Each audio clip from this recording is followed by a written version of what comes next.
इथे जर वास्तुदोष असेल तर आयुष्यभर तुम्ही डॉक्टर डॉक्टर डॉक्टर फिरत राहाल, पण प्रॉपर डॉक्टर मिळणार नाही. तिथे होणं अत्यंत योग्य. नमस्कार मित्रांनो, मी आचार्य तुषार एलमात तुमचे मनपूर्वक स्वागत करतो. आज आहे ना, आपण एक अशा विषयावर बोलू. लय लोकांच्या मनामध्ये प्रश्न आहे, त्याची सविस्तर माहिती फार कमी ठिकाणी मिळते. मग म्हणून मी हा टॉपिक निवडला, म्हणलं बोलूयात. सामान्यतः वास्तुशास्त्र म्हणलं की लोक किचन कुठं आहे, बेडरूम कुठं असावा, मुख्य दरवाजा मेन एंट्रन्स तुमचा कुठं असावा, देवघराची दिशा कोणती असावी, असे प्रश्न लय कॉमन आहेत. आणि ह्या विषयांवर आहे ना, सोशली भरपूर रील्स आहेत, भरपूर तुम्हाला यूट्यूबचे व्हिडिओज मिळतील.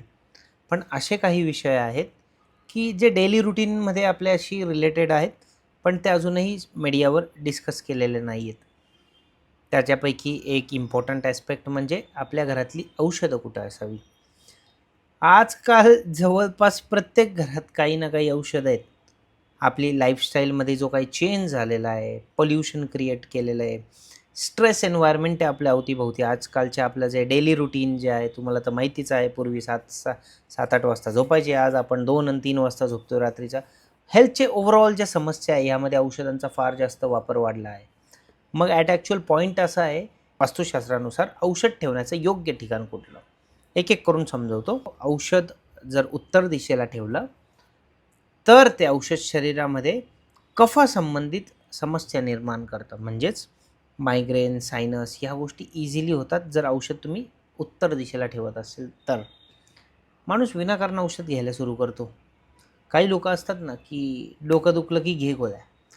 औषध जेव्हा नॉर्थ ईस्ट म्हणजे उत्तर ईशान्येला जातं, तिथे औषध किंवा गोळ्या बेस्ट रिझल्ट देतात, बेस्ट रिकव्हरी देते नॉर्थ ईस्टला जेव्हा तुम्ही औषध ठेवलेत तर. कारण तिथे जी एनर्जी फील्ड आहे ही बॉडीची रिकव्हरी क्रिएट करते. म्हणून ह्या दिशेला हेल्थ रिलेटेड दिशाही म्हणल्या जातं. तिथे धन्वंतरीची मूर्ती लावणं अत्यंत योग्य. इथे जर वास्तुदोष असेल तर आयुष्यभर तुम्ही डॉक्टर डॉक्टर डॉक्टर फिरत राहाल, पण प्रॉपर डॉक्टर मिळणार नाही. जर तुमच्या घरातली औषधं ईशान्य दिशेमध्ये ठेवली असेल, ईशान्य दिशा ही ब्रेनची आहे, फोकसची आहे, सेल्फ अवेअरनेसची आहे, तर डोकं कंटिन्यू औषधावरच फोकस करतं. काही जरी झालं तरी माणूस औषधं घ्यायला पळतो. रिलॅक्स बिलकुलच वाटत नाही, थोडीसुद्धा डेअरिंग राहत नाही. काय झालं की लगेच औषध घ्या. पुढची जी दिशा आहे ती आहे उत्तर ईशान्य. उत्तर ईशान्य ह्या दिशेला माणूस जेव्हा औषधं ठेवतो, तेव्हा उत्तरी ईशान्य ही हॅपीनेसची दिशा आहे. आजाराला सिरियसच घेत नाही माणूस. मग कधी पण औषध घ्या, इरेग्युलर टायमिंगला घ्या, आज घेतली परवा घ्या, उद्या स्किप करून टाका. इरेग्युलर शेड्यूल जे आहे औषधाचं, हे ईस्ट ऑफ नॉर्थ ईस्टपासून सुरू होतं. त्याच्यामुळे ईस्ट ऑफ नॉर्थ ईस्टमध्ये औषधं ठेवू नये. त्याचबरोबर औषध जेव्हा साऊथ ईस्टमध्ये ठेवलं जातं, तुमचा घरातला सगळा पैसा, फायनान्स, तुमची एनर्जी जी आहे ती पूर्ण औषधावर स्पेंड व्हायला सुरू होते. So south east is not good for medicines. औषध जेव्हा साऊथ वेस्टमध्ये ठेवलं जातं, साऊथ वेस्ट हा पृथ्वी तत्वाचा स्टॅबिलिटीचा जो झोन आहे, तिथे जर औषधं ठेवली, औषधं ही परमनंट तुमच्या मागे लागतात. अवॉइड करा साऊथ वेस्टला ठेवणं. त्यानंतर पश्चिम दिशा ही एक आहे.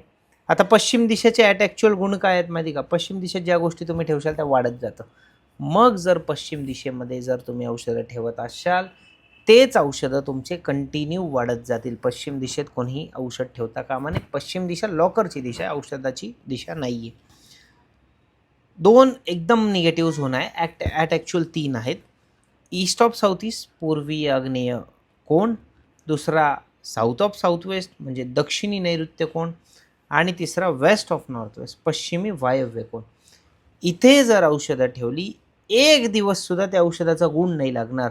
इथे जर तुमच्या घरातला रुग्ण झोपत असेल तर त्याचं शरीर खराब व्हायला सुरू होईल. आयडियल दिशा ही टॉयलेटसाठी. त्याच्यामुळे काळजी घ्या. या 3 दिशांमध्ये चुकूनही तुमचं औषध आणि तुमचा बेड पोझिशन्स यायला नको. आता औषधाबरोबरच त्या औषधांनी रिकव्हरी यावी, यासाठी काय करावं? नॉर्थ ईस्ट दिशेला धन्वंतरीची एक मूर्ती लावा किंवा धन्वंतरीची एक पोर्ट्रे करा आणि त्याच्याच खाली एखादा हिडन ड्रॉवर करा आणि तिथे औषधं ठेवून टाका.